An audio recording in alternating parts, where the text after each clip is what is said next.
I used to be John J. Hooker. Some of you are so young you can't remember me, and some of you might be able to. But I used to be a fellow who ran for governor in Tennessee in 1966 and then again in 1970.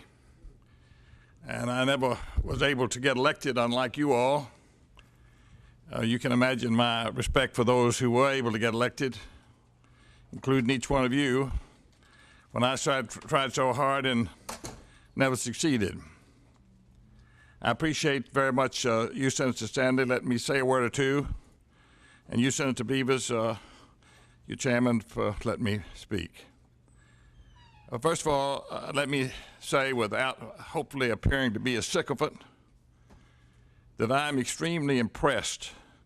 I come here very rarely, but I've been in the House here for a few hours and in the Senate, and I have seen the deliberation that each of you in both houses have turned your attention to this subject, and I admire the careful way in which you conduct business, the thoughtfulness, the collegiate way in which you treat each other. I just wish the public of Tennessee could come see you at work. They'd sleep better. They would know that they had people here who had their interest at heart. I believe you do have the interest at heart of the people of Tennessee and the people you represent, and that's the reason I'm here. I'm really the culprit.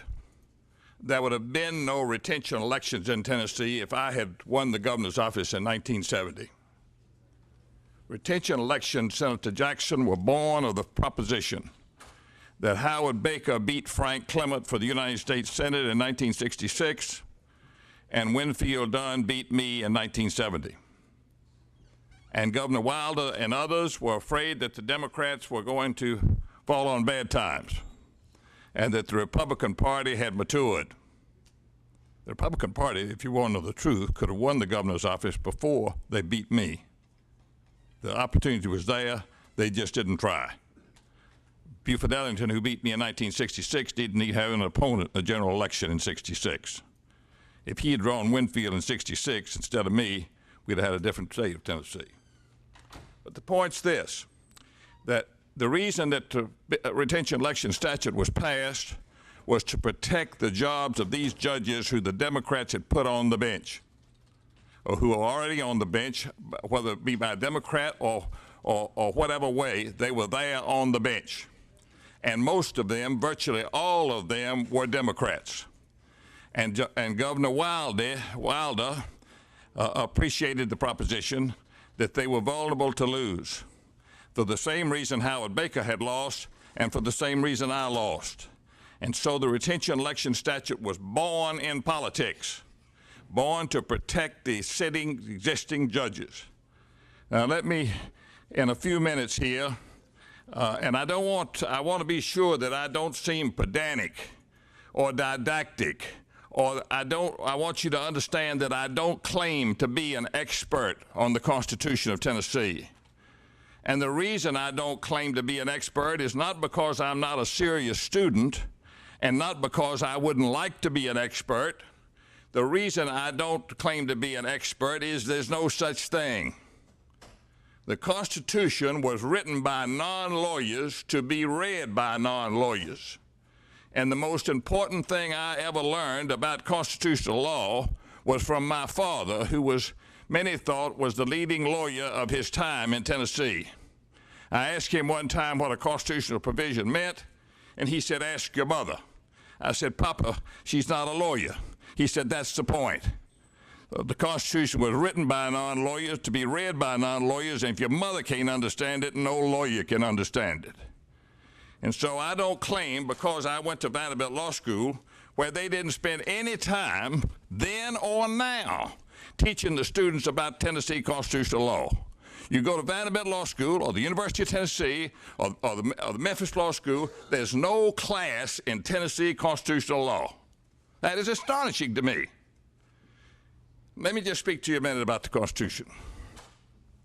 It is the centerpiece of law and order. It is the beginning and the end of the rule of law. I know that there are people here who are concerned about the election process, who realize that people are not all good, even all judges are not all good. It's evidenced by the fact that there's a case before the Supreme Court of the United States today where a judge took $3 million in a campaign contribution and then sat on the bench, and when that corporation had an issue before the Supreme Court, he sat on the bench and broke the tie 5-4 and voted in favor of the corporation that had given $3 million. And that case is before the Supreme Court of the United States today, as we sit here talking. So all judges are not all good. I learned that when I was just a kid, practicing law 50 years ago. And I was employed by the governor of Tennessee and the House of Representatives to present the matter to the state Senate. A man named Ralston Schoolfield, who was a judge in Chattanooga, had taken a bunch of bribes, and Frank Clement got after him and employed Jack Norman, who was a very distinguished lawyer, who employed me to investigate Schoolfield. We came here in the House and pieced him, and the House then employed me and others to take the matter to the state Senate. And we convicted Schoolfield, and we threw him out, and we ultimately disbarred him. So I know that lawyers are lawyers. They're no better or worse than any other people, and judges are no better than worse than lawyers or any other people. Some of them are honest, and some of them are dishonest.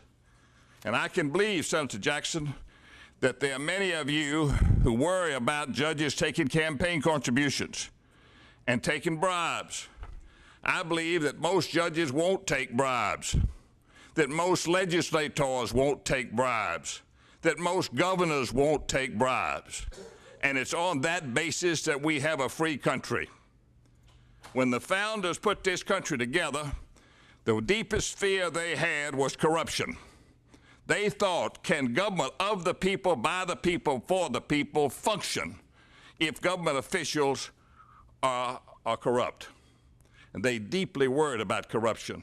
And anybody who's not worried about these campaign contributions today is not thinking about the right subject. One of these days, we've got to do something about it.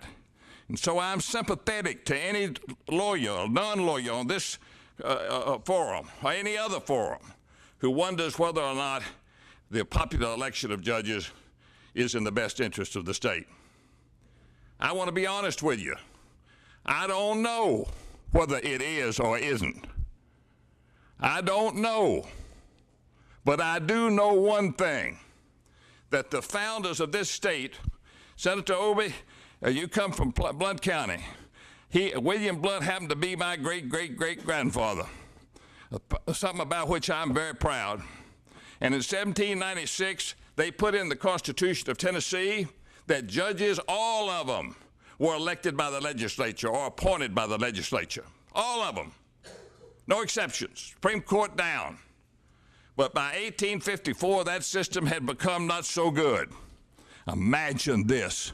In 1854, the legislature of Tennessee agreed to a constitutional convention that permitted the people to change that rule. And they put in the Constitution in 1854 that judges shall be elected by the qualified voters of the state, having tried the other way through the legislature. Then in 1870, again, I hate to be braggadocious, but I'm proud of it. There was a governor of Tennessee named John Calvin Brown. He was the governor of Tennessee right after the Civil War in 1871. And he was the president of the Constitutional Convention of 1870. Get that. He was president of the Constitutional Convention of 1870 and governor of Tennessee in 1871. And that Constitution of 1870, there was a man from Lebanon, Tennessee, who lost his arm at Gettysburg, who was my great-great-grandfather. His name was Henry Williamson. And they debated for days on end whether or not to go back to some other system of electing judges than electing them by the qualified voters of the state or the district. In other words, in 1870, one of the things they did was discuss at length whether or not we should adopt the federal system and have the chief executive